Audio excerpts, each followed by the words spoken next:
आज मैं लेकर आई हूँ बहुत ही हेल्दी और सुपर टेस्टी रेसिपी अलसी के लड्डू। ये सर्दियों में शरीर को गर्म रखते हैं और ताकत भी बढ़ाते हैं। तो चलिए बनाते हैं अलसी के हेल्दी लड्डू।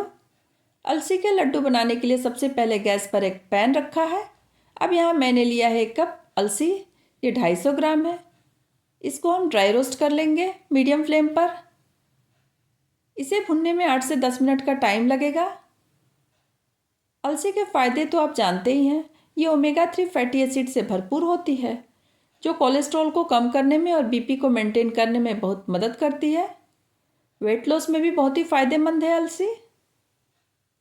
देखिए अलसी चटकने लगी है, थोड़ा कलर भी डार्क हो गया है। देखिए इस तरह से हाथ से छूने पर ये थोड़ा फूल भी गई है। तो अलसी हमारी तैयार है। अब इसको हम निकाल लेंगे और ठंडा कर लेंगे। अब इसी पैन में हम 100 ग्राम सफ़ेद तिल लेंगे। इसको भी ड्राई रोस्ट कर लेंगे।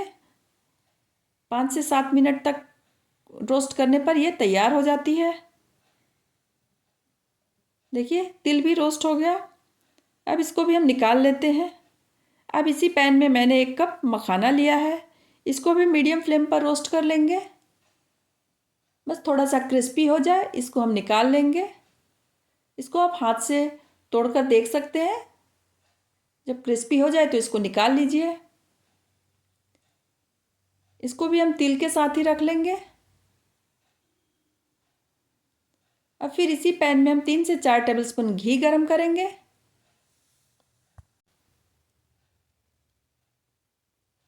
अब यहाँ मैंने लिया है 50 ग्राम गोंद। इसको भी फ्राई कर लेंगे। इसको भी मीडियम फ्लेम पर फ्राई करेंगे। देखिए इस तरह से ये पॉपकॉर्न की तरफ फूल जाता है। इसको हम निकाल लेंगे। अब यहाँ पर कुछ ड्राई नट्स को हम फ्राई करेंगे। तो मैंने यहाँ लिया है कुछ काजू, बादाम, अखरोट और पिस्ता। आप अपने पसंद के ड्राई नट ले सकते हैं। सबसे पहले हम बादाम को डालकर फ्राई करेंगे, क्योंकि बादाम को फ्राई होने में थोड़ा टाइम लगता है। उसके बाद बाकी के नट्स हम डाल देंगे। अब यहाँ हम बाकी के नट्स भी डाल देंगे। इनको भी 1 से 2 मिनट के लिए हम फ्राई कर लेंगे। इससे लड्डू का टेस्ट भी बढ़ जाता है। अब इसको हम निकाल लेंगे।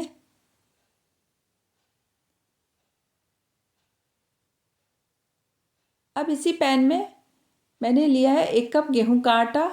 इसको भी हम फ्राई कर लेंगे। मीडियम फ्लेम पर फ्राई करेंगे इसको। जैसे हलवा के लिए आटा फ्राई करते हैं वैसे ही फ्राई करेंगे। देखिए आटा का कलर चेंज हो गया है, आटा भी फ्राई हो गया है। अब इसको भी हम एक बड़े बर्तन में निकाल लेंगे। इसी पैन में फिर से 2 टेबलस्पून घी डालेंगे। अब यहाँ मैंने लिया है 1 कप रागी का आटा। इसको भी मीडियम फ्लेम पर फ्राई करेंगे 8 से 10 मिनट के लिए। इसे मड़ुआ का आटा भी कहा जाता है। ये कैल्शियम और आयरन से भरपूर होता है। देखिए इसका भी कलर डार्क हो गया, ये भी फ्राई हो गया है। अब इसको भी हम आटे के साथ ही निकाल कर रख लेंगे।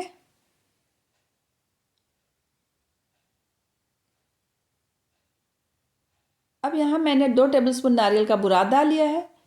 इसको भी रोस्ट कर लेंगे। साथ ही थोड़ा किशमिश भी डाल देंगे। इसको भी हम 1 मिनट के लिए बस भून लेंगे। इनको भी हम आटे के साथ ही रख लेंगे।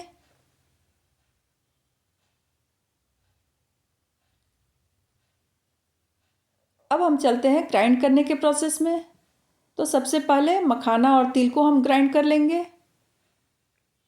इसको हम एक ग्राइंडिंग जार में ट्रांसफ़र कर लेते हैं। देखिए अब इनको हम थोड़ा दरदरा ही पीस लेंगे इस तरह से। देखिए थोड़ा दरदरा ही पीस लिया है हमने।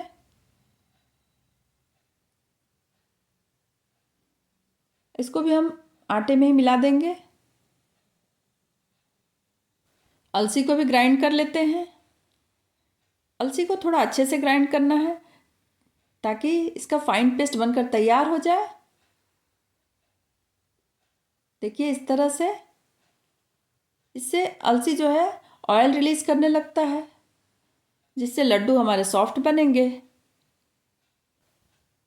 अब इसको हम थोड़ा घी में फ्राई कर लेंगे, इससे लड्डू का टेस्ट और बढ़ जाता है। इसको बस 2 मिनट के लिए हम फ्राई करेंगे।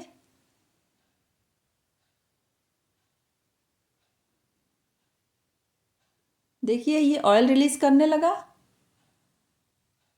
अब ये फ्राई हो गया है। बस अब गैस को हम ऑफ कर देंगे और इसको भी हम मिक्सचर में ही मिला लेंगे। यहाँ पर ड्राई नट को भी हमने ग्राइंड कर लिया है, इसको भी मिला देंगे। गोंद जो फ्राई करके रखा था उसको भी मैंने क्रश कर लिया है, इसको भी इसी में मिला देंगे। यहाँ पर मैंने 1 टेबलस्पून छोटी इलायची क्रश करके लिया है। अब सबको बढ़िया से हाथ से मिक्स करेंगे। इसको हम बढ़िया से पूरा मिक्स कर लेंगे। देखिए इस तरह से सब मिक्स हो गया और ये हमारा मिक्सचर तैयार हो गया। अब चलते हैं चाशनी बना लेते हैं। तो इसके लिए एक पैन में आधा ग्लास पानी डालेंगे। अब यहाँ पर मैंने 500 ग्राम गुड़ टुकड़े करके लिया है, इसको हम पानी में डालकर चाशनी बना लेंगे। चाशनी बनाने के लिए बहुत ज़्यादा नहीं पकाना है। जब गुड़ मेल्ट हो जाएगा उसके बाद बस 5 मिनट पकाना है।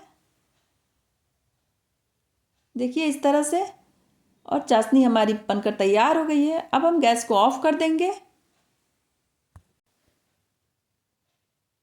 इसको हम मिक्सचर में छान लेते हैं। ये गुड़ की चाशनी है तो इसे हम छान कर ही लेंगे। कभी कभी गुड़ में कुछ इम्प्योरिटीज़ होती हैं, वो बाहर निकल जाएंगी।